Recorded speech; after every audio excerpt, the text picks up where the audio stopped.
de tratar do tema, eu quero reforçar, eu preciso ser importante sempre a gente reforçar o entendimento. Né? A gente está aqui no treinamento para a formação de uma comissão que vai trabalhar em conjunto com o SESC, né? A gente vai estar dentro da rotina, já trabalhando dentro do mês, a gente vai incluir algumas tarefas, entre elas uma reunião mensal, né? E nessa reunião, onde os empresas vão participar, vão ser definidas algumas tarefas que devam ser tarefas simples, mas valiosas, para a gente poder trabalhar nossa cultura de segurança e saúde do trabalho. Certo? Lembrando aqui que cada um de nós, funcionários, trabalhadores, seja na assistência, seja nos setores, acessórios, administrativos, cada um de nós temos o nosso valor e cada um dos serviços são válidos para contribuir com o serviço que é feito no final da tabela, né? Qual é o objetivo do hospital? Tratar as pessoas. Nós, no Código da Minha, tratamos de crianças e aqui no Hospital de Base e Intervenções Gerais. Certo? Então, agradeço desde já o empenho de vocês, a participação de vocês neste momento. Eu me chamo Rubens Barata, sou técnico de segurança do trabalho, fui contratado pela CESAL. Eu entrei no serviço público aqui no Hospital de Base em 2017, fiquei até 2019, fiquei uma temporada no AC e no final de 2019 eu fui para o Código da Minha e estou até agora lá. Então, eu tenho como formação, eu sou também engenheiro eletricista, engenheiro de segurança do trabalho e estou como coordenador do SESC, Serviço do Código da Minha, de segurança do trabalho. A gente faz uma ponte, a gente anda de montar o serviço da saúde do trabalhador lá. SESC, a gente trabalha com as informações voltadas à segurança do trabalho, dos filhos, saúde do trabalhador, as questões que envolvem a saúde do trabalho. Então, de montadas, vamos fornecer suporte a essa dinâmica da cicla, ao começo dessas reuniões, certo? Para tirar dúvidas, porque devemos lembrar que aqui é um momento de capacitação, certo? A gente vai iniciar o trabalho da cicla, dessa promoção, e é importante que ela esteja muito bem formalizada, que os documentos sejam feitos corretamente. A Fran, ela tem uma outra atividade que aí ela falou, né? Ela fez uma apresentação bem interessante, né? Para a gente ter o entendimento desse ponto que eu estou aqui, né? E agora vamos tratar de algo mais técnico, algo mais específico, né? Então é o seguinte, tema, princípios gerais de higiene do trabalho e das medidas de prevenção de risco. Então são princípios gerais, noções gerais. Higiene sem noção, isso aí chega às noções. Certo? Então, higiene do trabalho, de um lado, e medidas de prevenção de risco. Ponto de partida, nessa apresentação a gente vai tratar então desses temas, né? Que eles são fundamentais para garantir a segurança e a saúde do trabalhador. Ele é o pontapé inicial. É interessante, ele é bem simples, mas é isso. A gente vai trabalhar para contribuir com serviços de segurança e saúde do trabalho. Como a Fran avisou, ela é uma determinação legal que vem do Ministério do Trabalho, ela tem a NR5, né, ela tem várias normas regulamentadoras e ela criou uma especificamente para deixar claro que é obrigatório a gente ter a comissão dentro das verificações. E dentro dos complexos hospitalares que a gente tem aqui, HB e Costa Leão, por exemplo, no caso, a gente tem uma infinidade de riscos. Tem uma infinidade de servidores, diferentes tipos de trabalhos que são feitos. E no decorrer dessa rotina, a gente observa que tem serviços que são feitos de uma maneira assim, visual, a gente consegue ver que ele é feito de maneira segura, né? A gente vê pessoas utilizando equipamentos de proteção e naturalmente conseguimos fazer essa leitura. Esse ambiente aqui é seguro, é legal. Mas também a gente vê gente andando, por exemplo, sem EPI, está dentro de um laboratório, está dentro de um setor assistencial e está ali com uma dor, está com, enfim, não está seguindo as regras, a gente consegue fazer essa leitura do que está certo e do que está errado. Então, o papel que você contribui com isso. Beleza? Criando um ambiente de trabalho seguro e saudável. Esse é o nosso objetivo.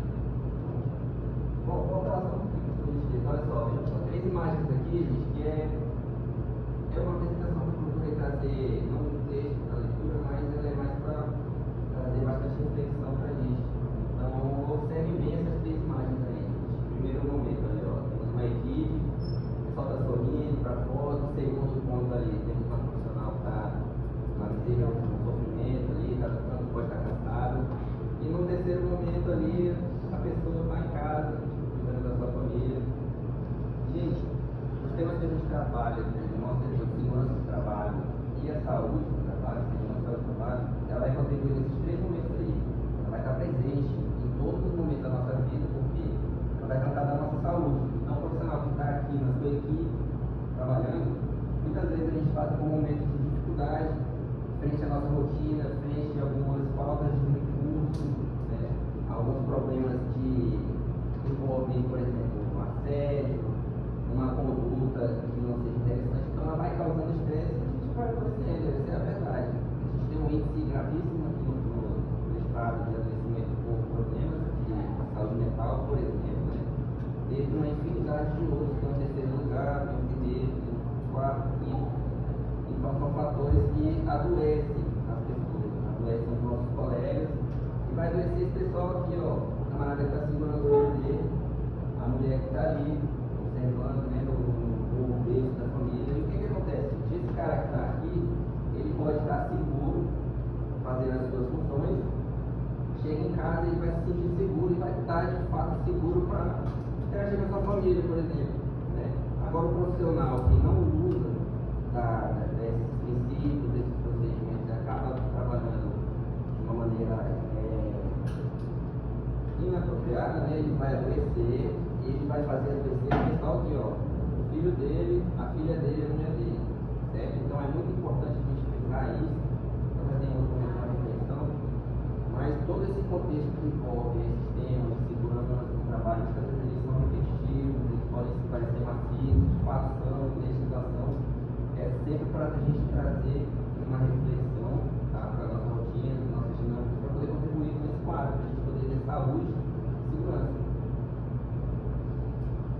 Então, a título de definição, gente, vamos para o primeiro, que é higiene do trabalho. Quando a gente fala em higiene, eu imagino cheiro bom, limpeza, né?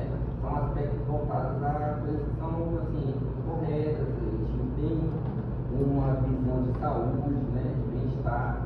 Então, a higiene do trabalho, ela vai fazer, ela pega esse termo higiene, vamos lá, em termos de definição, ó, ela vai abranger as medidas necessárias para proteger a saúde e bem-estar dos trabalhadores. Então, são medidas para tratar da saúde e bem-estar dos trabalhadores. Essas medidas, esses cuidados, esses planos, eles vão ser de fato a higiene do trabalho, né?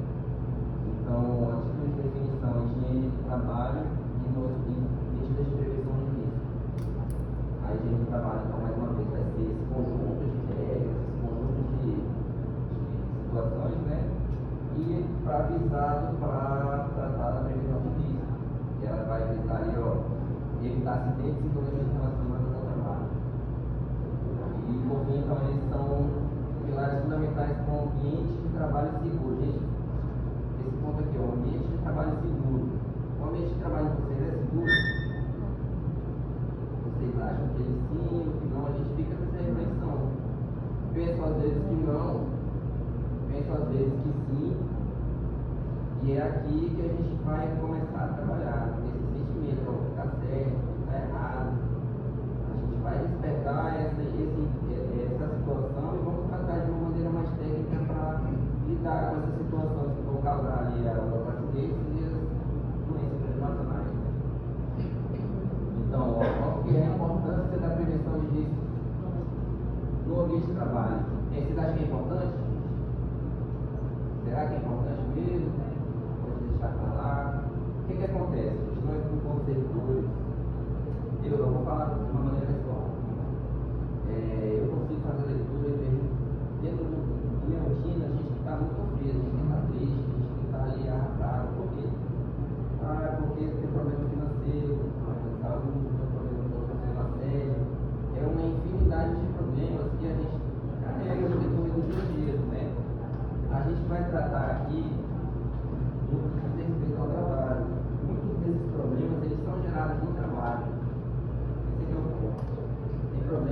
gente tem uma vida fora, você vai para a igreja, você tem as suas questões pessoais, vai jogar uma bola, eu encontro com os meus amigos, e lá às vezes a pessoa tem uma característica, né?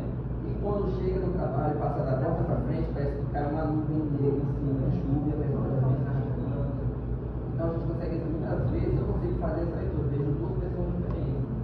Então o ambiente de trabalho, gente, ele adoece.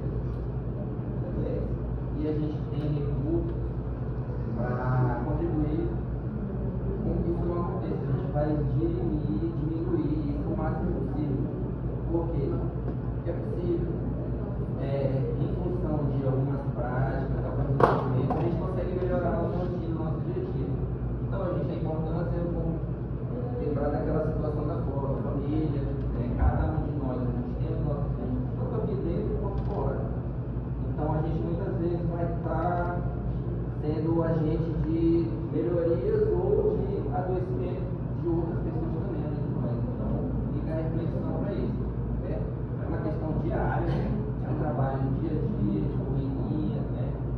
Então quando a gente pensa no bem-estar do trabalhador, pode voltar mais para a aquela mulher lá no meio, mas essa aqui. Aqui ó, pode estar com uma infinidade de problemas ali, seja do trabalho, seja da sua casa, mas o fato é que esse sentimento que ela pode estar tendo ali, pode impactar em outras pessoas, certo? Então na rotina, um dia, dois, três, a gente vai estudar e vai se deparar com situações desse tipo. Então é interessante que a gente consiga ter esse sentimento para ir dançar conforme a música, mas melhorar o nosso aspecto, o nosso dia a dia. Aqui, ó, terceiro ponto, vamos lá, legislação e normas regulamentadoras.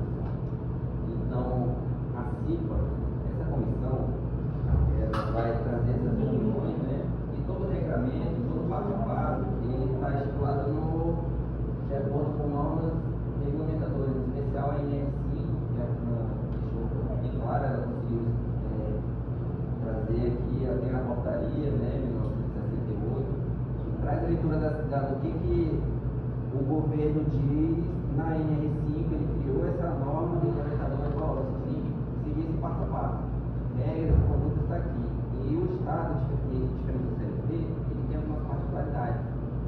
Então, tem a portaria que vai fazer a leitura desses aspectos no nosso contexto de trabalho. O que a gente tem ou não tem aqui no Estado, né? Então, a gente tem algumas normas que são principais, que são as normas regulamentadoras.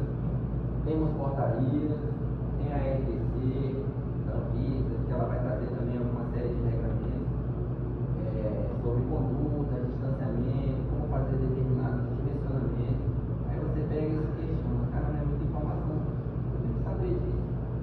Dimensionamento, tenha calma, pé atrás do outro. É importante a gente ter acesso a essas informações para ter um entendimento, mas cada um de nós vai ter uma tarefa bem específica no decorrer das rotinas, tá? Nessas reuniões. E é importante frisar aqui, a gente fala da responsabilidade do empregador e do empregado. Tá?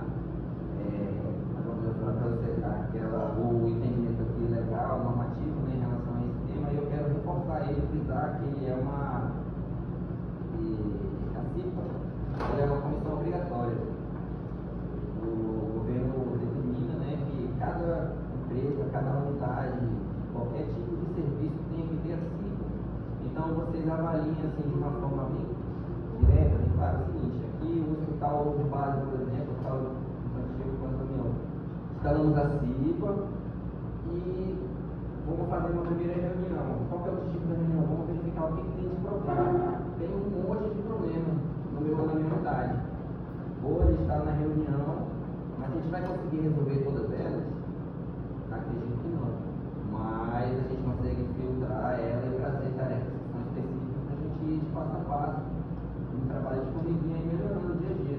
São coisas, gente, assim, que acontecem. Eu, nesse prazo que eu estou aqui, nesse período, eu consigo vislumbrar já uma grande diferença do momento que eu entrei aqui e do momento que a gente está aqui agora.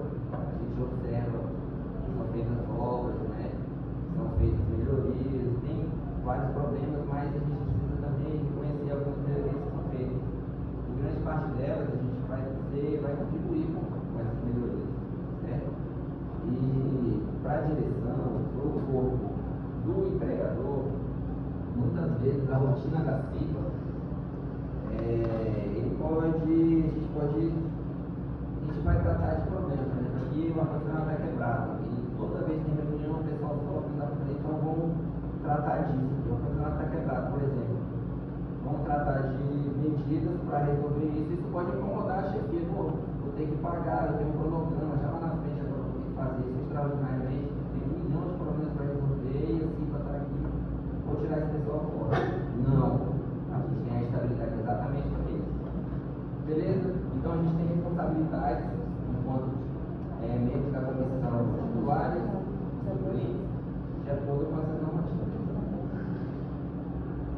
O que a gente vai fazer, gente, agora, mais objetivamente no nosso tema, sobre a higiene do trabalho e noções de prevenção de risco, né? A gente tem que ter esse entendimento aqui. Quais são os riscos que tem no hospital? Tem de risco aí, gente, no setor de vocês? Tem vislumbrar, tem problema, tem alguns riscos lá, mas... Então, gente, acidente. Vejam só, no momento que você passa da entrada do hospital, você está a mercê de vários riscos. Riscos de acidentes, vamos na ordem aqui, risco físico, risco químico, biológico, econômico, acidente. Eles vão conseguir categorizar os tipos de riscos que a gente tem aqui. É uma forma de facilitar e a gente conseguir tabelar eles. Então, de todos os riscos que a gente se depara com a nossa rotina, no dia a dia, o nosso papel é conseguir enxergar essas situações e identificar aonde eles se configuram, se eles são riscos físicos, né? Então, determinados setores vão ter o risco físico, o risco biológico, outro setor vizinho vai ter o químico, o de acidente. Então, cada setor, as particularidades do que acontece na rotina, a pessoa entra e laboratório, por exemplo, tem patógenos, temos micro-organismos que ficam suspensos, então tem que usar sempre máscara, fazer a lavagem das mãos. Não, trabalho em setor administrativo. Então, não temos um risco biológico, não tem partículas suspensas como tem em ambientes que são assistenciais, no laboratório. Então, isso a gente consegue mapear cada sala, cada ambiente físico, cada quadradinho desse e identificar quais são os riscos. E, para definição, a gente, é o seguinte: risco físico vai ser a título de exemplo, ruído, vibração, radiações, frio, calor. Lá no meu setor a gente recebeu química e biológica, só que a gente não recebeu essa habilidade. Está bem polêmico aí, essa habilidade. Ele está embasado, está envolvido com essa análise de risco. É fundamental, gente, vejam só, pegando o Everest insalubridade, está lado a lado, está de mão dada aqui. A insalubridade, ela tem que ser solicitada pelos servidores, né? E eles vão para... Às vezes você está aqui no setor, você trabalha no laboratório, né? Você sabe que lá tem vários patógenos, tem vários riscos. Aí você tem um quadro, não recebe insalubridade. O que o Estado determina é o seguinte: você tem que dar entrada, né, no recurso humano, você preenche lá e solicita. Aí vai falar, tá bom, vou receber o processo aqui do Everest. Everest trabalha lá no laboratório. Beleza. Será que ele tem que ter insalubridade ou não? Como que é lá no laboratório? Será que é simples? Não, será que é um laboratório mais robusto? Não, é um laboratório que faz atividades X, não, ele faz X, Y, Z. Então, o que vai comprovar se você vai receber insalubridade ou não, vai estar aqui, ó. O que temos de risco no seu setor, no seu ambiente? Mas sempre não entra anexo ao quadro de atividade de cada pessoa. Então, isso já traz a informação, acho que não tem nem questionar. No caso dele, está trazendo. Eu estou falando isso com diversas pessoas que estão recebendo. Então, está dentro de todos esses riscos aí. Então, é um gargalo, assim, uma situação bem chata, bem complicada. Então, provar que a gente tem direito É o certo é você entrar no meio da empresa, você já ganha, né? Senão você corre atrás. mas o que acontece? Só pegar uma ressalva. Tem um laudo de insalubridade, correto? Esse ano, né, talvez vai vir novamente a empresa rever esse laudo, visitar, porque todo mundo às vezes, né? Atualizar. O grande problema que tem, por exemplo, a Magnolia ela é técnica de enfermagem. Notória que ela está exposto a risco biológico. De repente, quando ela foi feito esse laudo, né? Ela estava no laboratório. De repente, daqui 2 meses ela está no administrativo. Então, quando alguém usa requerimento, que eu quero esse dado, o coordenador ele tem que citar o que a Magnolia está fazendo no setor, quais atividades. Né? Ela está exposta a isso vai mandar para lá e vai ser avaliado em cima desse laudo. Né? É isso aí. Mas é uma situação muito complicada, né? A conversa na agora também está falando aqui, né? E o valor é simplesmente judicial. O município, conforme o salário base, a estabilidade do Estado é problemática. Você vem direto para você. Estabilidade, periculosidade, ele tem uma dinâmica diferente das empresas particulares. Infelizmente, o processo é moroso no Estado. E ele vai depender de eu, Rubens, que estou no setor, estou trabalhando, eu vou ter que dar entrada e solicitar essa insalubridade. Quando a gente está na iniciativa privada, é mais comum que ele já venha incorporado, né? Salário, já venha feito toda essa observação, mas no Estado não. Infelizmente, a gente precisa observar e pedir. Mas o que acontece? Quando a gente for solicitar um esclarecimento, veja só, solicito, faço um requerimento, coloco o quadro de atividades que eu tenho, o chefe vai identificar lá, e eles vão necessitar do laudo de insalubridade. E o que tem dentro desse laudo de insalubridade? Ele é um documento em que uma empresa visitou aqui o local, o Cosmo Damião, por exemplo, eu acompanhei essa empresa indo lá, eles, em um determinado momento, eles foram com os aparelhos, visitaram os setores, fizeram as entrevistas, coletaram as informações e entregaram o documento. Está aqui o laudo. Lá ele vai dizer que no laboratório ele vai ter o risco químico, biológico, econômico, vai falar, mas não teve acidente.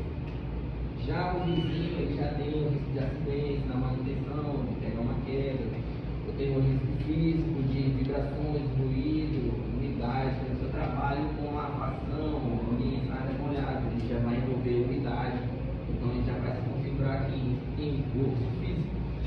Certo? Então, assim, a gente prosseguir, essa situação da insalubridade ela está envolvida nesse tema, acho que em muitos momentos desse treinamento a gente vai lembrar dessa questão da insalubridade e o que eu devo dizer a vocês é o seguinte: solicite, com verdade, muito a chefia de vocês, abra o processo e solicite. Certo? Então, vamos lá. Voltando aqui, a gente tem esses 5 tipos de risco. 5 tipos de risco. Então, quando a gente for fazer as reuniões, identificar, fazer as nossas tarefas, a gente vai fazer conforme essa linguagem aqui. A gente vai identificar se lá no setor, por exemplo, tem vírus, bactérias, fungos, risco biológico. Econômico, esforço físico, levantamento de peso, postura inadequada, produtividade e ritmos excessivos, repetitividade. Então, cada um deles aqui, eles vão ter as suas particularidades, né? Então, a gente vai observar os ambientes e o interessante é que a gente consiga fazer essa leitura. Para eu não ficar trazendo muita... E essas apresentações elas vão ser disponibilizadas para vocês, tá? Com o material de apoio, tudo, e tudo em conveniência. Das rotinas a gente vai esclarecendo cada um. A exemplo, a diferença entre riscos químicos e riscos biológicos, que eu particularmente tiro uma certa questão. Então são questões pontuais, mas que com a leitura a gente vai conseguir ir alinhando eles.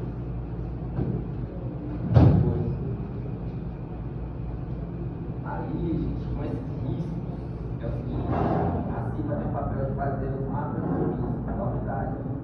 Uma atribuição está contida lá na portaria da CIPA. E um dos produtos que ela deve fazer é esse aqui, ó, mapa de risco.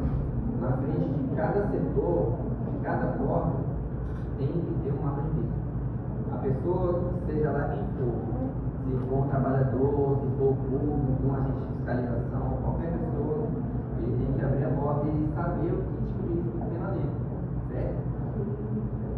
A exemplo, eu acredito que se eu sair dessa sala aqui e for entrar lá na aba de cirurgia, né, tem um centro cirúrgico aqui, em algum momento alguém vai me parar e falar, ó, você está entrando aí com esse sapato, né, está com a dor, você está com a vestimenta, então vamos parar, né? Então, como é que eu sei se eu devo entrar ou não? Como é que eu sei se eu tenho que tomar determinado cuidado ou não? Né? Pelo mapa de risco, certo? Então, na unidade hospitalar, cada uma das salas que tem um mapa, cada uma delas tem que ter o seu mapa de risco. Então, se a gente nas reuniões, quando a gente vai fazer isso, vamos buscar todos os setores, todos os ambientes e contribuir nesse aspecto aqui, ó. Fazer o levantamento de riscos que tem. Nesse exemplo aqui, vejam só vocês, é uma área, isso aqui é uma sala. Aqui não tem onde tem entrada, né? Mas vamos imaginar que isso aqui é uma edificação aleatória. Ó. Tem uma área de produção, uma área assistencial, poderia ser aqui, né? Tem a recepção e a copa. A pessoa entra aqui para a recepção, tem a área da produção, tem uma área de apoio. Observe que cada ambiente desse aqui, ele tem uma bolinha colorida. Observem que elas têm tamanhos diferentes também. Eu sei que aqui a letra está meio pequena, está ruim de ver, mas é o seguinte, a título de definição, gente, a gente vai ter os 5 tipos de riscos: risco físico, risco químico, risco ergonômico, risco mecânico, risco de acidente, risco biológico. Então, lá na recepção, que tipo de risco que ele está identificando aí? Ergonômico, amarelo, né? E risco de acidente, que é o azulzinho. Aqui, gente, a recepção é esse paradinho aqui. Então, lá na recepção, ele vai ter risco ergonômico, pode estar voltado à postura, né? Que a pessoa está trabalhando, e o trabalho o trabalho repetitivo, você pega ali uma porção de coisa para digitar. A pessoa trabalha sentada ali no computador, de boa, no ar-condicionado. Só que, gente, esforço repetitivo causa lesão, né? Doença. A curto, médio, longo prazo, a pessoa adoece. De repente, em determinado momento da sua vida, você sente uma dor no braço aqui, não consegue mais no médico e vai identificar, ó, você trabalha com o quê? Eu digito prontuários e tal, faço isso. Ah, tá, beleza. E vou fazer a investigação e vou identificar que você adoeceu porque estava fazendo os trabalhos administrativos lá, né? E acabou pegando uma lesão.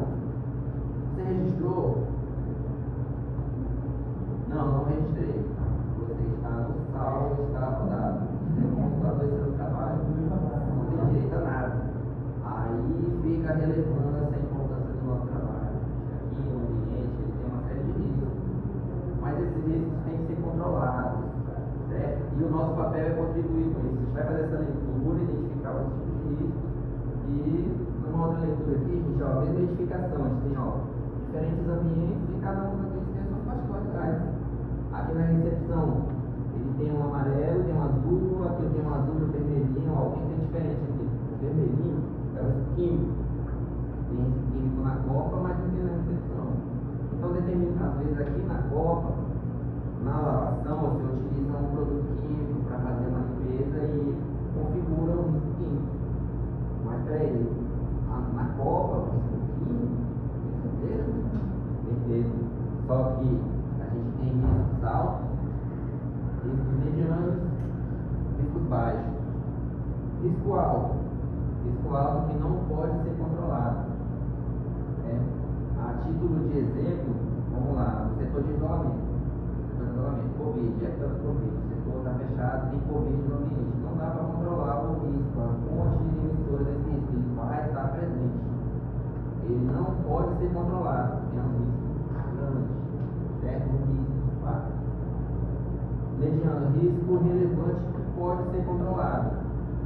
A título de exemplo, lá no CME, por exemplo, a solavação, o ácido peracético, o EPI. Aí se vai meter a mão lá no ácido para fazer a lavação, vai queimar a mão, vai adoecer. Então a gente tem como lidar com esse risco, com essa atividade. A gente tem como lidar com esse risco. Bom, bota uma luva, bote um exaustor na sala para que esse ar que vai ficar suspenso com essa substância ele possa ser expelido do ambiente, então vai manter o ambiente respirável, naturalmente utilizando sempre a máscara. Então observe que são algumas medidas práticas que vão controlar o risco, certo? A pessoa vai ter que lavar com água peracética e não pode ser água e sabonete neutro, com a mão não, tem que ser um produto mais abrasivo. Então, como eu não posso controlar, eu vou usar medidas para lidar e estar junto a esse risco. E o risco baixo é um risco médio que já foi controlado. Então, aqui na cozinha, lá na cola, quando a pessoa entrou aqui na edificação, na empresa, né, eles faziam uma limpeza com ácido acético, a título de exemplo, bem absurdo. Então, eles pegam um ácido e lavam. Observou não? Vamos mudar isso aqui, mudou e vamos utilizar sabonete neutro, vamos utilizar esse procedimento, utilizando luz. Então é um risco que existia, né? Eu pude fazer algo em relação a ele mudar. Eu usava esse ácido aqui, não precisa, procura esse produto neutro. Então o risco diminuiu. Então o risco pode ser controlado, ele vai ter a agenda penalzinha aqui. Então, gente, quando a gente for fazer esse levantamento, a gente vai categorizar ele com os tipos: físico, químico, biológico, econômico, ou de acidente. Né? Tem aqui alguns exemplos de cada um deles e identificar se ele pode ser controlado, se tem jeito ou não. Né?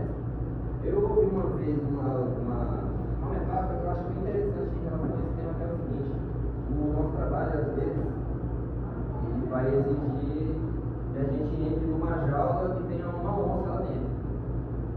A gente tem que ir, fechar, desligar o interruptor e tem uma onça lá que fica circulando. Você pode dar a sorte de desligar e sair fora e eu ficar abrir. Mas você pode dar a sorte também de abrir a onça do lado da pessoa. Então, vou entrar na sala e peço que a gente tenha recurso para ver cadê a onça. Tá lá. Beleza. Então, muda, afasta ela, toma uma medida e consigo sair. Mas eu trabalhei isso. Todo dia eu vou ter que entrar nessa sala com essa onça, todos os dias. Eu estou com um risco lá que não pode ser controlado. Será? Se eu pego essa onça e boto ela, acorrento ela, deixo ela presa no cantinho, eu já estou tomando uma medida que eu posso controlar esse risco. Peraí, eu vou entrar aqui, mas eu vou. Aí, pô, é só eu andar ali. A onça está bem ali no cantinho, eu não vou dar a volta. Não, eu passo por aqui e vou conseguir sair de uma boa. E é isso. O entendimento bem simples, eu estou passando, mas é isso. A gente tem que fazer essa leitura dentro desses parâmetros. Um adendo assim que a empresa que fez esse sinal, esse programa, a gente já foi um livro chamado PGR, Programa de Gerenciamento do Risco. Então, foi cada setor identificou os riscos e dentro desse programa estabeleceu medidas para que o hospital está buscando para tentar neutralizar, né, ou eliminar o risco, medidas propostas. Né? E dentro da parte de restrição dos riscos, né, alguns riscos tem como você quantificar, por exemplo, o ruído no ambiente. Como que vai quantificar? Com desequilíbrio, dosimetria, né? Correto? A vibração, o químico, né? Existem metodologias que você tem como saber como que é a concentração desses produtos que você está manipulando, né? Os biológicos, tem como você quantificar? Tem, está no ar.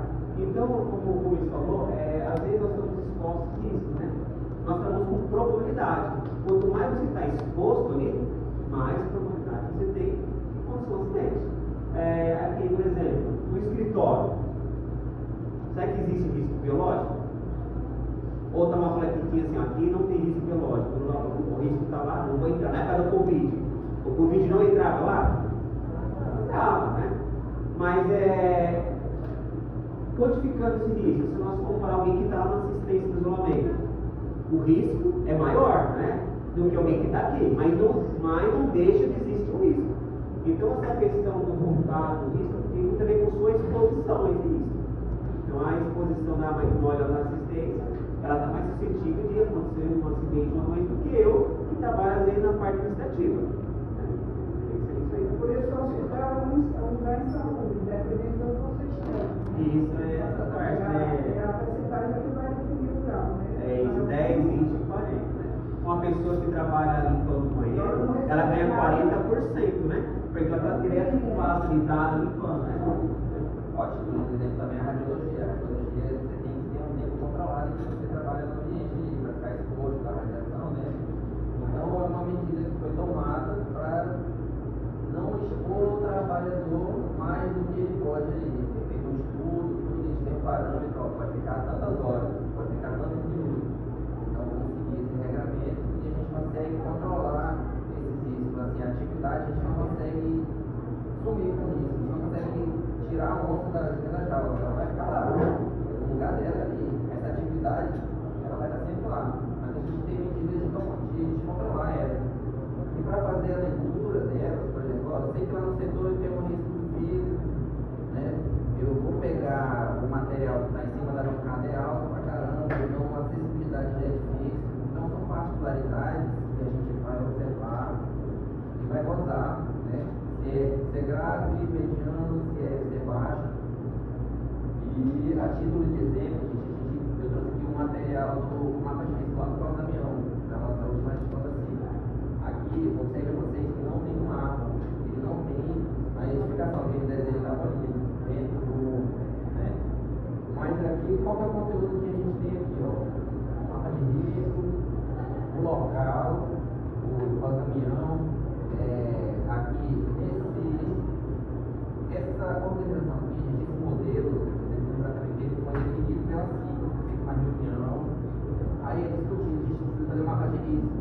Tem que ter essa informação, essa foi criado um modelo, então vamos preencher ele. Qual que é o setor?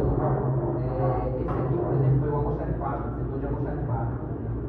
Total de funcionários expostos, 6. Mas lá tem 10 pessoas que trabalham. Mas daqui 4 pessoas que ficam fazendo trabalho administrativo e tem outras 6 pessoas que vão pegar de fato os materiais, elas vão xerifar, vão botar no carrinho, fazer a movimentação das cargas, pegar galão de água. Então, quem está exposto a determinados riscos, ele vai quantificar também, certo? Então, no caso do almoxarifado aqui, observe vocês, tem 2 bolinhas. Uma pequena, quantificou muito pequena, mas está escrito aqui, gente, ó, risco pequeno, risco grande. Então, lá no almoxarifado foi observado que tem risco químico, poeiras, fumos, neve, polenta, gases, vapores, substâncias, compostos ou produtos químicos em geral. Certo? Produtos químicos em geral. Então, lá, o pessoal do almoxarifado tem contato com o risco químico e tem o amarelinho, que é risco econômico. Ó.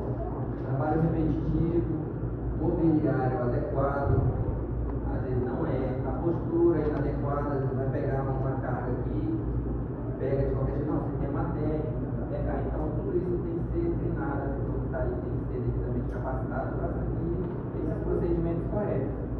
Então, e aqui também temos o risco de acidente, arranjo físico, máquinas de equipamentos, ferramentas inadequadas, iluminação deficiente, aí ó, risco de acidente, risco de queda, choque elétrico, incêndio, explosão, são riscos de acidente. A gente tem que lá no almoxarifado, a gente tem esses 3 riscos.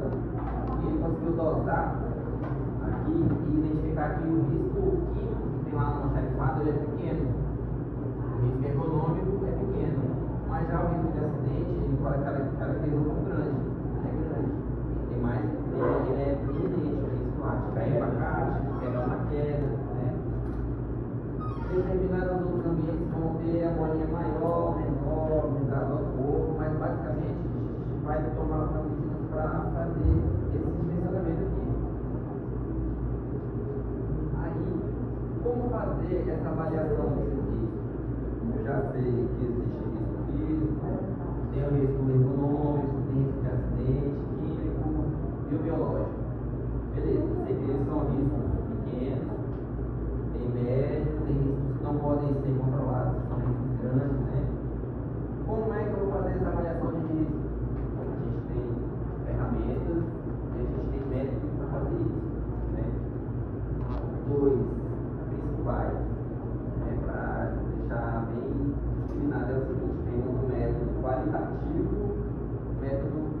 quantitativo. O qualitativo, visual. O quantitativo, através de equipamentos, de verificação de alguns parâmetros. Vamos lá. Qualitativo, gente, é o seguinte: vamos observar a diferença entre o qualitativo e o quantitativo. Tem determinados riscos que a gente consegue dosar eles, a gente consegue quantificar eles. Né? A título de exemplo, eu estou adentrando aqui o setor onde faz a lavagem das roupas ali, a laveira. Aí tem a máquina que gera bastante ruído. Né? Então fica fazendo ruído e a pessoa está exposta trabalhando ali. E aí você fala com ela, ei, que hora vamos lá? Está perdendo a audição e a gente vai observando. Então lá na lavanderia eu observo que tem um risco de barulho. Mas quando será que é muito barulho? É nada, está de. Não, o risco lá é grave, é muito barulhento mesmo. Não, pô, tem um que fala um, outro que fala outra coisa. A análise desse exemplo não é qualitativa, ela não é visual, ela tem que ser feita através de equipamentos. A gente tem que observar o parâmetro do ruído, o ruído medido em decibéis, certo? Então a gente tem equipamentos para fazer essas inspeções. Na empresa, quando listou nas unidades, com esse objetivo de fazer esse risco, ela foi observar quando foi fazer o risco de ruído, por exemplo, ela tem um equipamento, um microfoninho aqui, deixa, ele tem um procedimento, ele deixa distante, X, raiz de 2 aqui, tudo certinho, deixa um tempo certo, então é uma atividade controlada e muito bem parametrizada, porque a regra tem que ser assim. Então ele viu que tinha ruído, mas ele consegue ver que é muito ou que é pouco. Ó, lá na lavanderia, eles têm um ambiente ruidoso de fato, beleza? Todo mundo sabe. Mas aí vai fazer o que com isso? Vai deixar o pessoal? Como é que eles trabalham lá? Eles usam protetores. Não usam protetores. Então o que vai determinar essas medidas é esse levantamento, a gente identificar eles, fazer os documentos e solicitar os protetores. Né? Então, em determinado momento, a pessoa está trabalhando lá num ambiente ruidoso, sem equipamento, ela está adoecendo. Precisa verificar isso como problema e articular formas de pessoas trabalhar com saúde. Né? Então, qual que é o que fazer nesse caso aí? A gente tem que colocar protetores auriculares. Como eu vou definir se tem que colocar ou não? Se o Estado tem que fazer a compra de tantos protetores, isso reflete impacto financeiro. Né? Então, tudo isso tem que ser muito bem parametrizado, medido certinho e, por fim, a gente tem riscos que podem ser medidos ou não. A título de exemplo, o que não pode é o biológico. Né?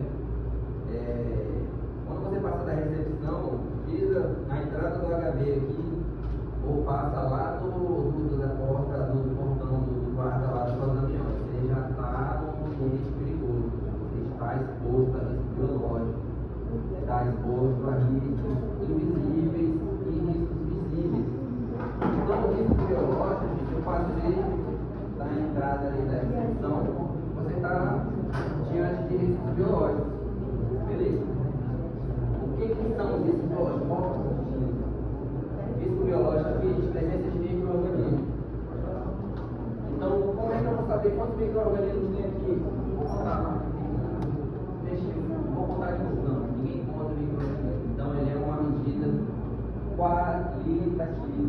Certo? Se eu observo que aquele ambiente tem determinado risco, a gente vai ter que fazer essa distinção. Se ele pode ser medido ou não. Alguns deles podem, alguns deles não. Então, a gente faz essa análise para poder dimensionar se é pequeno, grande, beleza? Aí, estamos vendo a classificação dos riscos, como definir se o risco é pequeno, se eu posso controlar, não, a amostra vai estar lá toda dentro da sala, não tem risco. É um risco, a gente não vai poder controlar, então a gente já tem nesse momento condições de identificar essas informações. Aí, o que fazer com esses riscos? Beleza. Consigo montar um mapa de risco, identifico que aqui no auditório, a gente tem o risco de acidente, tem o econômico, tem isso. Para cada um deles, hoje a gente volta mais um. Aqui, gente, ó. Aqui no almoxarifado do vazamento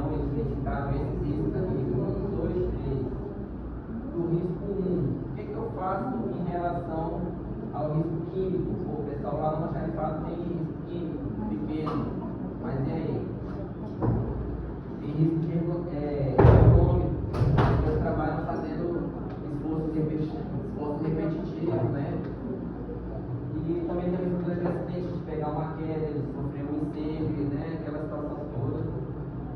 Aí pode voltar lá para gente. Então a gente, vendo esses riscos no ambiente, a gente tem que tomar medidas, tem que fazer alguma coisa. E a gente tem uma hierarquia de medidas de controle, basicamente, de uma forma bem simplificada, é o seguinte: EPCs e EPIs. Equipamento de proteção coletiva e equipamento de proteção individual. Então, frente aos riscos, que são inúmeros, para cada um deles a gente tem que tomar medidas de controle, né? Medidas de agir e fazer alguma coisa. E o ponto de partida é equipamento de proteção coletivo. Quando ele não atender, a gente vai usar equipamento de proteção individual. Aí eu passei no estudo. Vamos lá, a princípio, equipamento de proteção individual, EPI. Né? Quando o equipamento de proteção coletivo não for suficiente, uma iluminação, uma sinalização que vai servir para todo mundo, ela não vai ser suficiente. A pessoa tem que usar uma luva lá no CME. Então, já é um equipamento individual, certo? Então, a princípio aqui, qual que é a importância dos EPIs nessa prevenção dos riscos? Aí fica a reflexão: será que é importante mesmo? Será que é importante o pessoal usar os EPIs? Vamos dar uma analisada aí nas imagens. O camarada, e ele oferece: não, esqueceu o teu alicate? Não, pode subir, sobe nas minhas costas aqui. Aí o cara vai e sobe.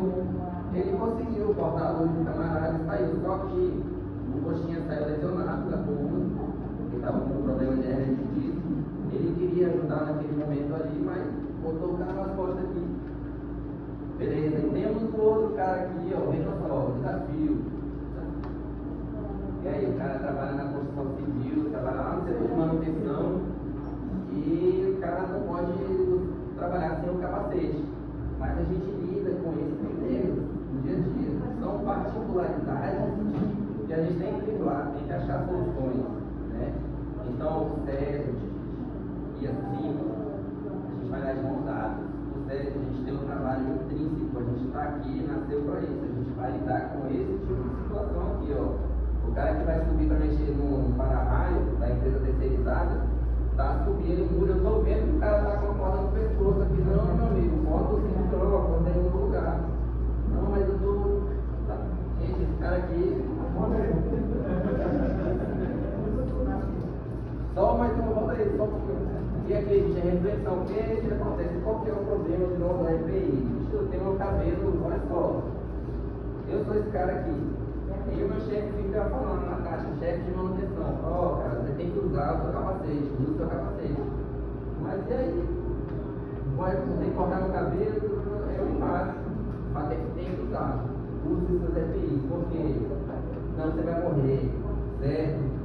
E não só isso, você corre risco sim de morrer, do cara pegar uma queda, bater a cabeça, cair por cima de alguém. E também matar, certo?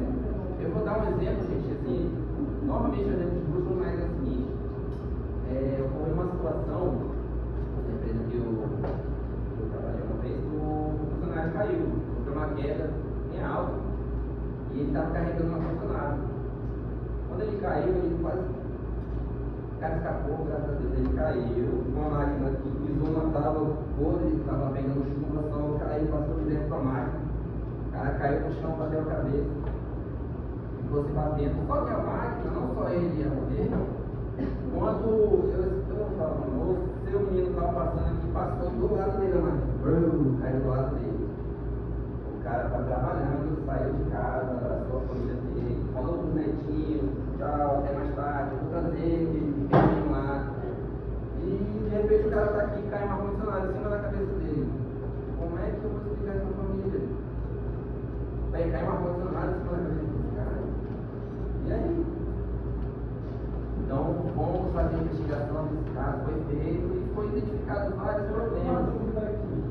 Teve esse deixar um padrão que o cara era terceirizado e bateu a função da cabeça dele. Pois é, foi um caso que ele caiu também. A gente, no caso assim, precisa recorrer a isso ou qualquer terceirizado? A título de exemplo dessa situação, a gente veja só, o ocorrido esse acidente grave, gravíssimo, o auditor veio no mesmo dia, não, ele foi no, isso aconteceu na tarde, na manhã do outro dia, ele chegou aqui, o auditor do Ministério Público do Trabalho, chegou com a viatura. A primeira coisa que ele perguntou, cadê a CIPA? O que a CIPA fez em relação a isso? Ah, você está em Covid, não tem CIPA. Próximo tópico. A primeira coisa que ele perguntou foi isso. Então, gente, a CIPA, ela tem um papel trivial dentro da uma organização. E ela vai trabalhar também em casos extraordinários. Então, em caso de ocorrência de um acidente grave, de morte, ou um acidente grave com um trabalhador dentro do hospital, com terceirizada, com qualquer pessoa que esteja trabalhando dentro do ambiente da edificação, o empregador tem responsabilidade. O empregado tem responsabilidade. Quem é o empregado? O empregado é o CEF, o empregado é a CIPA, o empregado é o chefe do setor, fez capacitação, fez, não fez. Tem EPI, faz o controle, o cara tinha, sim, não tinha. Ele vai fazer uma série de perguntas e a gente vai identificar falhas nesse processo. Deixa eu só fazer uma vez. Toda empresa terceirizada que vai pensar assim, subir, o SESM ele tem que notificar sempre isso só de contrato, ó. Beleza, tu tem a empresa X, correto? São 12. Aí os quatro contratos vai no notificar os quatro contratos, ó, essa empresa tem que apresentar um plano de prevenção de risco, PGR, PCDCO, a ficha dos funcionários, a lista de PIs que estão recebendo PIs, receber o treinamento, correto? Nós vamos nos resguardar, correto? Porque quem é responsável por ele é a empresa é obrigada a treinamento, da IPI, gerenciar os riscos, tudo. Nós vamos notificar essa empresa se a empresa está cumprindo isso aí. Se ela não cumprir esses documentos, nós vamos notificar, essa empresa não está aqui para entrar, não. Nós vamos resguardar, aí cabe a instituição, a direção, pois nós vamos tirar o nosso da reta, correto? Então, se vocês observam uma situação de acidente, notifica o SESM, aconteceu um acidente agora ali mesmo. Nós vamos o quê? Buscar uma investigação, né? E vamos notificar a empresa, ó, o servidor seu acidentou. Quem é responsável por fazer a CAT é a empresa dele. O técnico do trabalho vai ter que correr atrás, investigar, né? Fazer a CAT no serviço. Nosso papel é o quê? Também nos não submitir, né? Buscar ali um relatório, notificar a empresa, né? A gente tem essa questão das terceirizadas, tem uma infinidade de empresas terceirizadas que transitam entre as unidades. O Pós da União não tem monte, o HP nem deve mais. Então não dá para controlar quem é quem, muitas vezes é difícil fazer esse controle. Mas a gente segue a legalidade nesse sentido, solicita empresa por empresa para que eles entreguem essa documentação, que eles garantam que o pessoal que está lá na empresa deles, eles tenham um EPI, que eles tenham segurança, né? Infelizmente, na realidade, a gente vê várias coisas bizarras que acontecem. A gente trabalhando sem sandália, dentro de ambiente, né? Então, são coisas que a gente vai ver no dia a dia. É importante a gente conseguir observar com esse conhecimento aqui, identificar quem é quem, para a gente poder agir em função disso, porque a gente tem responsabilidades legais. Como chefe de setor, como enquanto direção, né, a gente tem uma série de comissões, de formalizações exatamente para deixar cada um com seu papel e trabalhar em segurança. Né? Segurança no sentido também de ser trabalhar e amanhã vai estar aqui de novo, não vai estar com a aventura da BR. Vamos lá. Equipamento de proteção individual, importante. E temos também os equipamentos de proteção coletiva. Eu acabei metendo aqui, vou falar primeiro, mas eles não são. A gente vai utilizar como pontapé inicial, frente a qualquer risco, qualquer problema, a medida de proteção coletiva. São medidas de proteção que possam servir para todo mundo. Né? O que são essas medidas de proteção coletiva? A gente tem medidas que são individuais, cada um vai ter a sua, e tem uma coletiva que vai servir para todo mundo. A título de exemplo, gente, ó, a gente tem sistema de ventilação lá no CMR, importante ter um exaustor, soprando aquele produto químico para fora. Vai soprar lá no meio do corredor? Não, canaliza, faz o sistema de filtragem, tem que ser dimensionado. Você tem um sistema de ventilação, barreiras físicas, ó, você está em obra do corredor aqui do hospital de base, o cara tá quebrando aqui, eu não vou passar do lado dele e ficar circulando do lado desse cara. Não. Mas tem que ter uma barreira física lá. vamos identificar visualmente, vamos botar fitas, enfim, medidas de proteção coletiva. Temos sinalização gráfica, o quadro elétrico aqui, gente, tem risco de choque, tem risco de queda, enfim, tem várias sinalizações gráficas. Por exemplo, também na assistência, isolamento, né? É uma sinalização coletiva. Você chega, você depara com essa informação, opa, isolamento. Olhar do lado tem um mapa de risco, e olha aqui eu tenho que usar então uma lupa para entrar nesse ambiente, eu vou ter que usar o papel, eu vou ter que estar com máscara e tal. Então, é importante a gente ter essas informações claras, sempre que for entrar no ambiente, certo? Então, CERN e a CIPA, né, como um grande auxiliar, um grande braço aí, né, tirando muito, a gente vai tratar desses dimensionamentos. Bota só um pouquinho para a gente ver aqui, ó. E o sistema contra incêndio, vejam só. O sistema contra incêndio, a gente tem extintor, a gente tem placa de sinalização, ó, essa aqui é a saída. Aqui no extintor tem que ter uma placa de brilho no escuro, fotoluminescente, faltou luz. Caraca, cadê o extintor? Ele vai estar brilhando no escuro a plaquinha, que é para isso que serve. Aqui tem um sistema de hidrante, está identificado que essa é uma placa específica para o hidrante. Quem está vindo daqui tem uma coluna, vejam só, tem uma outra placa aqui para que ele saiba que nesse ambiente ele vai conseguir identificar onde quer que ele esteja e que conseguir identificar. Então, esses são exemplos de medidas de proteção coletiva, aonde o extintor não for suficiente, quando eu botar um exaustor lá no CME e ele não for suficiente para que a pessoa trabalhe com segurança, eu vou ter que utilizar a perícia. Então, lá no CME, além de ter, por exemplo, essa sinalização gráfica lá na porta, ó, a gente tem produtos químicos, tem produtos inflamáveis, não produzem fogo, não acender isqueiro, porque pode causar explosão, são sinalizações gráficas que vão ter que estar presentes no ambiente. E onde ela não for suficiente, por exemplo, lá no CME tem tudo isso, tem extintor, lá tem o exaustor, lá a gente tem as placas de sinalização, mas a pessoa pode enfiar a mão no ácido lá. Estou trabalhando, meu trabalho é isso. Usa uma lupa. Então, não foi suficiente essas medidas coletivas, né? Elas são importantes, mas tem que ter também, principalmente, proteção individuais. Vão ter principalmente aí, calçados de proteção, luva, óculos, máscara, a título de exemplo. Né? Vamos prosseguir. Treinamento de conscientização. Gente, frente a todas essas informações que a gente está trazendo aqui, é importante frisar treinamento de conscientização. São dois tópicos muito importantes aqui, vejam só. Nós, enquanto cipeiros, como prevencionistas, a gente vai ter esse papel de observar esses riscos, fazer as reuniões, identificar eles, tomar medidas, né? E a gente tem que também treinar, certo? Eu acredito que hoje a gente vai sair aqui, vai dar meio-dia, né, o horário que a gente combinou, vai todo mundo para sua casa e quem for, né, a gente já tinha que fazer às 12 horas, mantenha, sai às 7 horas, sai no seu horário ali. E vejam só,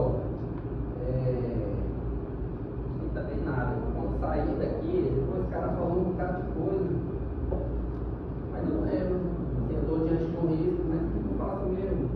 Ele lá falando um bocado de coisa, mas não foi suficiente. Então, os treinamentos têm que ser permanentes, né? Eles têm que ser feitos, refeitos. A gente fala uma vez, fala duas, fala três, para fazer o trabalho dos meninos. Então, tem bastante informação na rotina, no dia a dia. A gente vai conseguir se ambientar melhor, vai conseguir filtrar as dificuldades e conseguir ser mais objetivo em relação a esses conteúdos, essas informações. Né? E a conscientização, é importante eu estar bem treinado, é importante ter consciência, tenho que ter acesso a essa informação. Né? Que informação? No meu trabalho, no meu ambiente de trabalho, eu tenho várias medidas de controle que eu tenho que tomar. Quando eu chego aqui, eu já tenho que ter meu cartão de vacina, sai em dias, né? Eu tenho que observar, vai vencer e tal, vou lá no setor. Então, cartão de vacinas, eu vou usar o DPI, eu vou lá com a saúde do trabalhador, eu vou fazer o meu ato, estado patronal, faço os exames lá. faz estudo, faz essa rotina. Então são medidas que você vai tomar. Só que ninguém vai apontar um arco na sua cabeça e obrigar você a fazer isso. Ninguém vai fazer isso. Chegar lá, você tem que ir. Não. Ele vai exigir que a gente tenha consciência. Aí a gente volta para a família, o quadro daquela imagem, do bebezinho lá. A pessoa que está aqui no trabalho, ó, tá com a corda no pescoço, ele não está nem aí. Se ele cair e quebrar o pescoço, a família vai ficar desassistida. Por quê? Ó, o cara, olha o que esse cara fez, botou uma corda no pescoço e ninguém viu. Ó, assim, para passava todo dia e viu o cara lá. Não, como assim, para passar e ver? Parou, chama o responsável, a gente vai ter formas de intervir, a gente vai ter formas de reagir a situações absurdas iguais a essas. Certo? Então, gente, vamos trabalhar com a conscientização. E só para finalizar essa questão da conscientização, a gente é muito difícil. Você é desafiador, né? A gente ter, vamos lá, condições assim, psicológicas muitas vezes frente a problemas, né? A gente pode adoecer, problemas de saúde mental, vai se estressando e tal, e vai dificultando, né, a sua rotina ali, e de repente a pessoa está para baixo e larga a mão, não quer saber de nada, então vai perdendo um pouco essa consciência, vai perdendo essa prática e vai passando a agir de formas, né, inadequadas, como trabalhos inseguros, como eu podia passar aqui nesse caminho pavimentado de boa, não, o cara quer passar ali do lado da onça, de propósito. Então vai ser uma questão que vai envolver a consciência. É muito importante a gente sempre frisar a questão da consciência, porque a gente lida com pessoas nos nossos arredores aqui, a gente lida com pessoas quando a gente vai lá na farmácia, quando a gente vai lá na padaria, comprar um pão, quando você vai para casa, fico só, não vou com a minha família, não vou encontrar os amigos, vou visitar meus parentes, sempre você vai estar interagindo com essas pessoas. E muitas vezes isso são invisíveis. Não está sabendo de nada, né? Você está contaminado. Né? Tinha uma pessoa no setor com hepatite, passou, você não está sabendo, não estava de máscara na hora, pegou, botou o olho. Ou se você tivesse lavado a mão, se lá no setor tivesse de máscara, não teria adoecido seu filho. Estava vivo. Culpa sua. Então, consciência, beleza? Importante a gente ter para nós mesmos e a gente conseguir passar isso para as pessoas. Até peço desculpa pela minha linguagem, acho que é uma maneira agressiva de dizer, mas infelizmente, na nossa rotina, a gente se depara com situações que são bem absurdas e se depara com pessoas que têm essa dificuldade. Vai envolver essa questão da conscientização, né? E a gente tem o papel de conseguir manter essa cultura, né? Por quê? Para ficar saudável e que as pessoas possam se manter saudáveis também. É uma questão de escolha. Pode vir aqui, faz o ponto, faz o trabalho, vai para casa e. Né? Mas você pode trabalhar de forma segura, manter as pessoas. Você acha que ele percebeu alguém que está sem EPI ou sem nada que ele faz? Experimenta, fica, alguma coisa? A título de exemplo, gente, ó, assim, eu estou vendo o cara que está. Volta para mim, por favor. O cara que está aqui, ó, com a corda no pescoço, está subindo lá, mexendo nos para-raios. Eu sou da CIPA e eu estou vendo. O que eu vou fazer? A gente vai intervir. Como? Quando a gente tiver as reuniões, na primeira reunião a gente vai fazer uma série de definições. Vai definir quem é o secretário, quem são os membros, qual é a tarefa de cada um e tal. E dentre essas definições, é importante que tenha um fluxo de notificação. Para a gente vendo essa situação, eu tenho o poder legal de fazer isso. Eu vou chegar não posso nem estar no fluxo, não. Eu estou andando, fazendo a minha atividade, não vejo uma situação dessa. Parou, chama o chefe responsável agora, pare com gentileza, sua atividade, você tem o poder de fazer isso. Chama o chefe, vamos parar a atividade, é isso. Em função do risco, assim, que você vê uma coisa, e em qualquer nível seja um nível pequeno, seja um nível médio ou grande, quando se vê, é interessante que a gente consiga ver e vamos ter recursos para fazer essa notificação, essa formalização, esse registro, legal. Eu sei que aqui não cabe esse primeiro aí, mas se algum dia a gente deparar com a situação, qual a orientação que nós passamos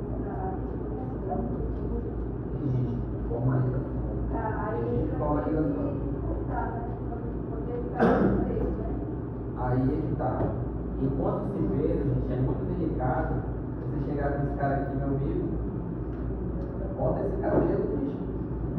Não é doido, olha esse cara, vocês não, a gente tem que ter critérios. Isso vai envolver. A gente fala dessa questão de EPI, né, absurda. Mas o exemplo comum, por exemplo, mulheres, a unha grande, né? A mulher utiliza a unha grande, faz um alongamento e tal, que utiliza a luva, né? Então é um exemplo claro, se a pessoa tiver a unha grande, vai utilizar uma luva, vai rasgar, muitas vezes na hora da assistência, né? Então, aí é um exemplo claro, né? Mas a luva, para a nossa atividade do dia a dia, como profissional de saúde, é um exemplo claro, né? A utilização da unha grande, a luva já utilizar a luva para rasgar, né? Trazendo para o nosso dia a dia. Né? E a gente precisa fazer essa orientação, identificar, tá? Trazendo para o nosso dia a dia. Outro exemplo é a utilização mesmo do CTI, da assistência. Ou fazer um procedimento curativo, uma medicação, um ajudar o paciente com prevenção de contato, com a utilização de EPI, um exemplo claro. Né? Que a gente pode estar orientando, orientando mesmo o trabalhador, ou o chefe, ou trazendo essas evidências da CIPA, desculpa essa situação, né? Então, assim, essas situações que a gente tem que trazer para si. E o setor está correndo essa situação, os profissionais não estão utilizando o tempo como deveriam. Então, essas coisas que a gente identifica traz para si, para a gente poder buscar medidas mesmo para solucionar o problema. Sobre o uso de acordos. Eu vou tomando como resposta já essa pergunta, vou tomar como gatilho a pergunta que a colega fez aqui também. Quando esse camarada está sendo visto aqui, ó, com cabelo grande, tem adorno, está de colar, está com pinto, está com piso, está com a unha grande, o cara está no capricho aí, faz com aquelas pedrinhas e tal. Aí o que acontece? O que eu vou fazer? Tem que avisar esse cara que ele vai ficar com ele, né? Então, o que eu faço? Eu tenho entendimento, vendo uma situação dessa, o cara vai morrer, tá errado, essa mulher tá errada, tá vendo e tal. Só que quem aí vai dizer que sim ou que não? Como é que esse cara tem que estar? Lá no setor dele, o nosso amigo aqui ele tem um chefe, certo? O chefe imediato, ele é responsável legal pelas atividades da sua equipe. Eu, como chefe, eu sei que no meu setor tem 10 pessoas e para essas 10 pessoas são 3 funções diferentes. Esse pessoal que trabalha com essa função aqui, eles têm que estar com a unha cortada, não podem usar o adorno, tem que tirar o adorno, eles têm que usar o capacete, mas o cara tem um cabelo grande, meu amigo, esse é o jeito e outro capacete, beleza? É muito fácil, você tem que resolver. É muito delicado você chegar e mandar o cara cortar o cabelo, corta o cabelo para caber o capacete. Então, a gente, a título de exemplo dessa situação, a gente vai separar com outras situações que geram impasse também. Muitas vezes a pessoa está no corredor, aí você como se vê aquela árvore de Natal. Onde aqui, linda, só falta brilhar com esse bicho. Só que o que eu vou fazer? Deixa a pessoa andar? Vai deixar, porque a gente tem que trabalhar a gente com conscientização. Situações que são mais graves, que vão envolver o risco de vida, risco de morte, a gente vai ter, né, os formulários específicos para essa situação, para parar uma atividade. O cara está aqui, ó, o cara vai morrer. Para agora. Esse cara aqui não necessariamente vai morrer agora. Então são situações diferentes em que cada uma delas a gente tem um fluxo de trabalho. Então a gente tem que fazer esse cara ter consciência de que ele tem que usar o capacete, né? Que ele tem que usar a luva certinho, para usar a luva tem que estar com a mão cortada. Então essas regras, gente, tem que estar muito claro para ele. Esse cara aqui ele tem que, para poder estar no campo, para ele poder estar lá no laboratório, para ele poder estar lá na assistência no posto, ele tem que ter capacitação, basicamente. Ele recebe salário, ele tem RH, tem vários documentos, e dentro desses documentos ele vai ter POP, procedimentos operacionais padrão, que vai identificar, ó, o cara tem que usar luva, tem que usar isso, fazer isso, não pode fazer isso, não pode fazer aquilo. Se eu me deparo com essa situação e vejo ele com um problema X, Y ou Z, a gente tem que garantir que esse o cara tenha consciência disso, né? A gente vai parar ali, mas ele pode falar, não, mas ninguém nunca me falou isso. Eu trabalho aqui, eu vou usar do jeito que eu quiser. Não, amigo, a gente tem um documento aqui, ó, que identifica que é obrigatório usar o capacete, obrigatório usar EPI e tal.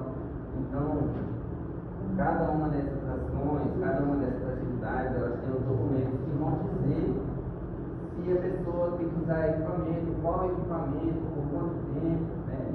Então, cada chefia, cada setor tem essa necessidade, tem que fazer esse direcionamento. E a gente vai fazer a cobrança dessa forma, de orientação, através de fluxogramas, de capacitação, de treinamento, né? Eu falo nós, mas é sério e ciclo, né? Vamos lá. Aí, ó, uma reflexão, qual é a importância do treinamento em segurança do trabalho? Dito essas coisas aí, né? O cara tem que saber que não pode trabalhar com a corda no pescoço, né? Ele foi contratado, entregou o documento, o currículo, ele disse que tinha tudo legal o contrato. Só que quando ele pisa na empresa, ele tem que ser capacitado também. Uma vez aqui na empresa você vai fazer isso, isso e isso. Você tem que tomar esses cuidados aqui. Então eu vou treinar essa pessoa para ele ter esses cuidados. Aqui na CESAL, na verdade, né, no Estado, de uma forma geral, o Estado muitas vezes tem essa dificuldade. Se a gente for comparar a iniciativa privada com a iniciativa pública, muitas vezes, a gente está aqui mesmo, essa questão da capacidade, da capacitação, ela é feita com mais cuidado, eu posso fazer a leitura na iniciativa privada no sentido da sua empresa, já capacita ali na hora. E a gente às vezes tem essa dificuldade na nossa rotina aqui de fazer esse gerenciamento todo, né? Mas é importante a gente ter esse trabalho feminino, pé atrás do outro. A Fran, na apresentação dela aqui, ela trouxe que o SESMIT, a segurança e saúde do trabalho, ele é um contexto novo, ele é relativamente novo dentro da secretaria. Tá? Então, de 2017 para 2015, ele começou a ser implementado, em 2017 teve a primeira contratação, né? E a partir daí as coisas foram feitas um grão atrás do outro. Você bota um grão, ele floresce e vai colher os frutos depois, um pé atrás do outro. Então de 2017 para cá, aconteceu muita coisa legal aí, já tem vários motivos. Tem coisa que não mudou nada, é a mesma coisa, isso aqui é 50 anos. Mas tem coisa que melhora. A gente não vai conseguir botar uma capa de super-herói e resolver os problemas, mas cada um de nós é um herói, sim, enquanto está fazendo uma concentração. Você toca ali, a pessoa fala uma coisa e o pessoal vai lembrar. Então lá na frente, o camarada vai botar o capacete certo, vai tirar a corda do pescoço, não vai botar aqui no cinturão mesmo. Isso é uma vitória, isso vai salvar a vida de uma pessoa. E é trabalho formiguinha, gente. A gente não vai tirar o cara da mesa do prédio dele, não. É uma coisa de conscientização, né? Beleza. Então, para isso, a gente poder fazer essa noção de higiene, as medidas de prevenção, de controle, elas vão voltar para que a gente tenha boas práticas no meio de trabalho, boas práticas de higiene. Higiene ocupacional. Vamos lá. A título de exemplo aqui é destacado a lavagem das mãos, vestimenta correta, EPIs, assim. Então, vejam só. A gente tem que ter boas práticas de higiene no trabalho. Higiene é uma coisa que volta para a limpeza, tudo. Só que aqui no nosso contexto, a segurança do trabalho, além da questão da limpeza, é um título, uma definição que vai englobar aí todos os critérios que a gente tem que ter de segurança e saúde do trabalho. Regramentos, normas e procedimentos. Né? Então, o conjunto dessas normas, de regras, de procedimentos, eles são de fato a higiene ocupacional. Então a gente tem que ter essas boas práticas, ter a consciência e o dia a dia praticando elas. Ó, a título de exemplo também, de limpeza e organização do local de trabalho. É interessante a gente conseguir fazer essa leitura e conseguir manter o nosso ambiente de trabalho limpo, né, organizado.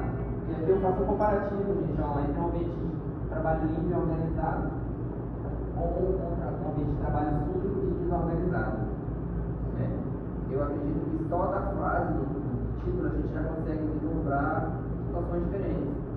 Aqui, onde tem um ambiente limpo e organizado, é diferente do ambiente sujo e desorganizado. Aqui a pessoa trabalha melhor e aqui a pessoa vai adoecer. Beleza?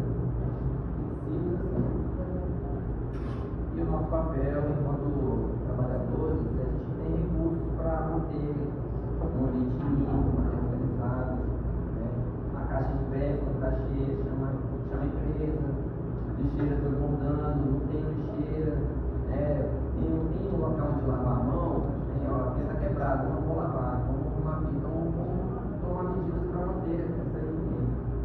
Aí, gente, a economia, e é uma das medidas que a gente vai tomar como frente, da nossa frente de trabalho, então você vai economizar. Ele é um estudo de como tornar um ambiente de trabalho mais confortável e seguro para as pessoas, ajustando móveis e equipamentos às necessidades do povo. Beleza? A gente tem aqui a diferença entre dois seres. O cara que acorda, a primeira coisa que ele faz é ele se espreguiça, ó. Estica as articulações todas.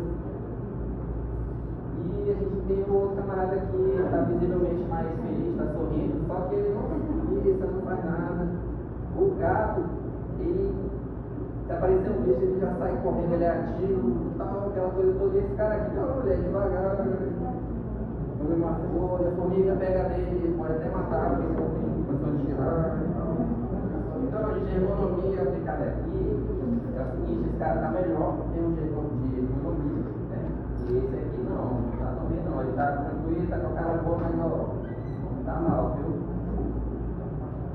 Aí é o seguinte, a economia ela vai trazer a reflexão aí para a postura, né? A primeira coisa que me vem em mente é a postura, a economia é postura. Ó, quando eu for fazer meu trabalho, aqui é importante que eu tenha o monitor do meu computador esteja na altura certa, a cadeira tem que estar ajustada, eu consigo ajustar de acordo com a minha altura, né? Então a economia vai ser um estudo sistematizado para definir isso, para dizer como tem que estar a mesa lá, a estação de trabalho do grupo. O grupo trabalha no setor ali no service, mas e aí? Pode trabalhar no meio do tempo, no sol? Pode, porque ele aguenta. Pode botar lá. Não pode. Por mais que, né, é melhor que o cara esteja no ambiente controlado, assim, tem uma série de regras que vão estimular isso. Então, só para trazer uma reflexão, gente, identificação aqui, ó, ambiente de laboratório, o camarada está ali, ó, de óculos, ou uma mulher, né, de lua, tá fazendo a prescrição ali, tá escrevendo o documento, mas só que ela tá, ó, toda com DPI, tem que ver, observar se tem uma sinalização gráfica ali atrás. Esse cara aqui trabalha na mesma empresa, ó. Ele é lá da área administrativa. Dá pra ver aqui nos olhos que esse cara tá mais de boa do que esse cara tá enrolado aí, ó. Trabalha onde? Pô, lá na minha mesa é o computador velho. A minha mesa é da altura que eu fico olhando pra cima, do lado. Chego em casa com dor nas costas, então aquele ambiente não tá legal, não tá ergonômico. E aqui um exemplo muito interessante de um dentista de rua, certo? A pessoa que chega com dor de dente, ele vai resolver o problema dela, ela vai sair de lá sem dor de dente, sem o dente, e com um monte de vidro no organismo, vai, né? Tá aí para matar ou morrer. Então, gente, isso aqui é lá na Índia, é longe, mas acontece aqui também. Beleza? A gente tem, infelizmente, na nossa rotina, a gente observa um monte de gente aí fazendo trabalho de dentista de rua, né? O cara tá sem luva, então ele já está contaminando aqui a substância, ó, tá pegando com o dedinho na boca da pessoa daqui. Tá sem máscara, ele tá respirando aqui, ó, cara a cara. É bem problemática essa situação, né? Então, gente, aqui serviço de dentista, serviços assistenciais, a pessoa tem que estar, ó, máscara, aqui, ó, aqui luva, tá com a mental, o ambiente está sinalizado, tá bem iluminado. Aqui tem mosca, tem luz, o cachorro mostra a canela dele, e o ladrão chega e fala, é uma infinidade de problemas, mas tem que ser controlado. Oi? É do país, é da Índia. É uma questão cultural, né? Mas veja só, gente, esses cuidados que a gente tem, eles vão trazer aí benefícios, né? Na implementação, aqui ó, tópico 14, benefícios da implementação de medidas de prevenção. Quando a gente consegue implementar medidas de controle, ó, determinado setor vai ter que usar luva. O pessoal conseguiu, a gente conseguiu comprar luvas de terror, eles estão usando lá. Então,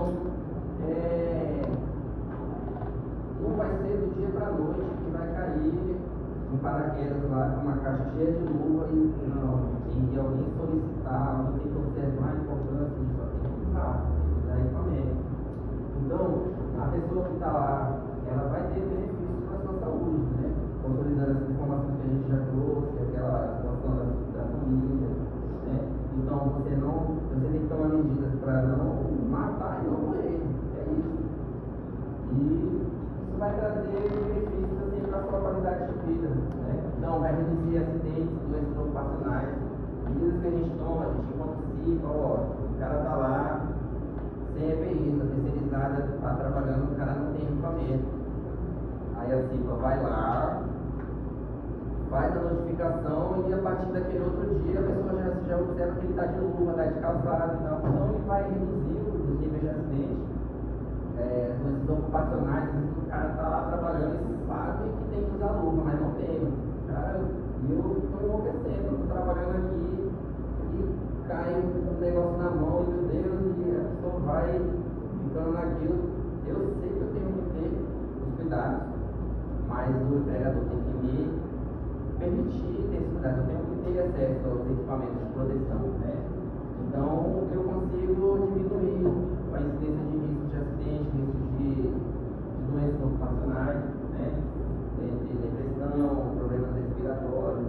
São problemas, gente, graves que acontecem, que tem gente hoje que está cheio de problemas que eles adquiriram nas rotinas. Tem 30 anos trabalhando com dignidade, vem todo dia no horário, trabalha bonitinho, tem o seu reconhecimento, certo? Mas se a pessoa trabalha sem determinados cuidados, lá na frente ela descobre que está doente. Às vezes é por causa do trabalho. Então, o nosso papel é hoje a gente conseguir implementar essas medidas com sementes para trabalhar essa conscientização e a gente passar a colher frutos a partir disso, né?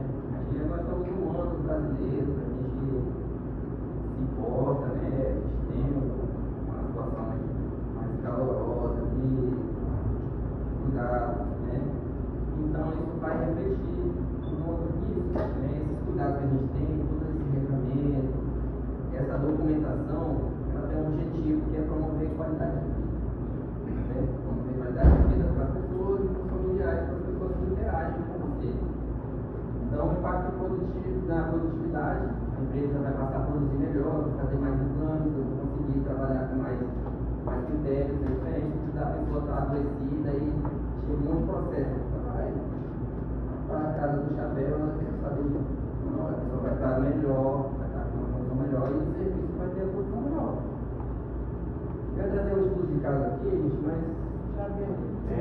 Exato, falta um minuto no relógio, não vai dar um minuto não.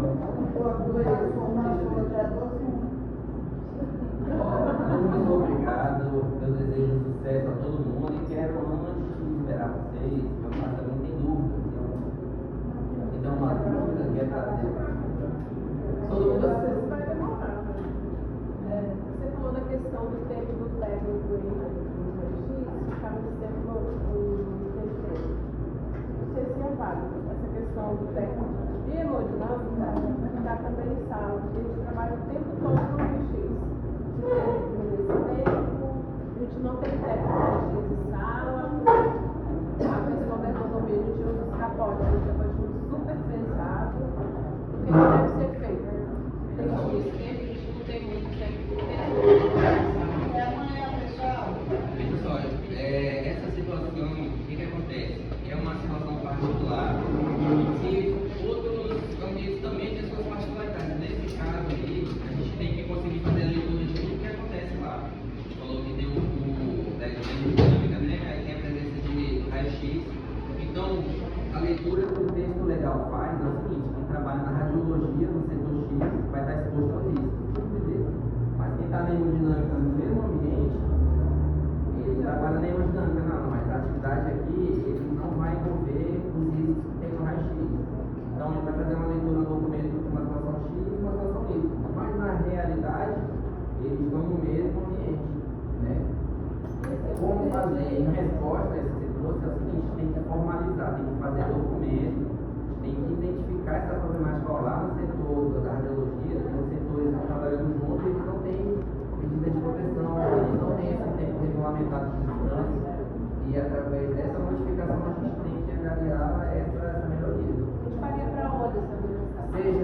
tornar esse ambiente um setor mais seguro, uma medida coletiva, né? Ou, se não der, uma medida de controle individual, seja um EPI, seja diminuir a carga horária, seja ter intervalo de descanso, né? Usar a escala, coisas desse tipo. E a título de exemplo, essa é uma particularidade, assim como várias outras que são problemáticas que a gente vê, né? Mas, gente, em resumo, é isso, a gente vai trabalhar aqui, eu agradeço muito a presença de vocês, o comprometimento de vocês, é meio-dia, né? Então, em particular, mais uma vez eu agradeço a vocês, desejo sucesso a todos vocês, e quero dizer que amanhã a gente vai ter a segunda etapa do treinamento às 9 também, e vai ter o segundo dia, o terceiro, e quando terminar, a gente vai estar à plena disposição, eu, o Rubens, o Lucas, o Sérgio, todos nós, a gente vai estar aqui à disposição para tirar dúvidas, para trabalhar lado a lado. Beleza? Fiquem com Deus. Todo mundo assim.